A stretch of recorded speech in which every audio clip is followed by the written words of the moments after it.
সোহেলের পরিবারের যন্ত্রণার কথা শুনেছেন নিশ্চয়ই, যেখানে একজন বাবা নিজের সন্তানের কবর চিহ্নিত করতে না পেরে আজও দ্বিধাগ্রস্ত, শোকাহত। এই দুঃখজনক বাস্তবতায় এবার পাশে দাঁড়ালেন একজন সাহসী কণ্ঠ, ফ্রান্সে নির্বাসিত লেখক ও অ্যাক্টিভিস্ট পিনাকি ভট্টাচার্য। তিনি সেই কণ্ঠ যিনি বর্তমানে ইন্ডিয়া আউট আন্দোলনের মাধ্যমে বাংলাদেশে রাজনৈতিক বিতর্কের কেন্দ্রে অবস্থান করছেন।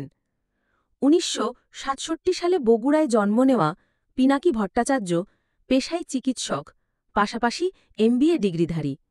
কিন্তু আজ তার পরিচয় এক সাহসী ভিন্ন কণ্ঠস্বর।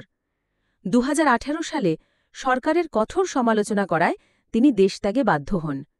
বর্তমানে তিনি ফ্রান্সে নির্বাসিত থেকে ইউটিউব, ফেসবুক ও টেলিগ্রামের মাধ্যমে মিলিয়ন জনতার কাছে পৌঁছে দিচ্ছেন তার বার্তা, নির্ভীক, যুক্তিনিষ্ঠ, দৃঢ়। ২০২৪ সালের জানুয়ারিতে শুরু হয় তার নেতৃত্বাধীন ইন্ডিয়া আউট ক্যাম্পেন। মাত্র এক মাসেই এটি বাংলা ডিজিটাল জগতে আলোড়ন তোলে। জার্মান সংবাদ মাধ্যম DWকে দেওয়া এক সাক্ষাৎকারে তিনি বলেন, এটা ভারত বিরোধিতা নয়, এটা একটি সার্বভৌম জাতির অস্তিত্ব রক্ষার লড়াই। বর্তমানে তার ইউটিউব চ্যানেলে রয়েছে প্রায় ৩.৫ মিলিয়ন সাবস্ক্রাইবার। এই বিপুল অনুসারী প্রবাহ প্রমাণ করে বাংলাদেশের মানুষ এখনও বিকল্প কণ্ঠ খুঁজছে, এমন কণ্ঠ যারা ভয় পায় না, যাদের বক্তব্য নিরপেক্ষ হলেও বাস্তবতা নির্ভর।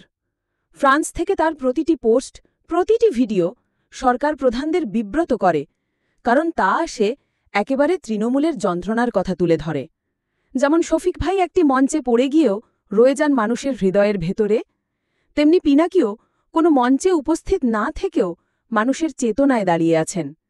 একজনের শরীর ভাঙে বাস্তবের আঘাতে, আরেকজন ভাঙেন না, কিন্তু কথা বলেন চাপা ক্রন্দনের ভাষায়। দুজনেই হয়ে উঠেছেন এই সময়ের প্রতিবাদের দুই রূপ, দুই কণ্ঠস্বর। একজন হয়তো ভেঙে পড়েন, অন্যজন ভাঙা কণ্ঠেই রচনা করেন প্রত্যয়ের ভাষ্য। কিন্তু ইতিহাস বলে, ভাঙন থেকেই জন্ম নেয় নবজাগরণ। আজ যে কণ্ঠ শুনছি আমরা, তা শুধু রাজনৈতিক নয়, তা হল এক সামাজিক আত্মবীক্ষণের আহ্বান। আপনার কাছে প্রশ্ন থাকল, শফিক ভাইয়ের নীরব সহনশীলতা নাকি পিনাকির সরব প্রতিরোধ, কোনটি বেশি জরুরি আজকের বাংলাদেশে?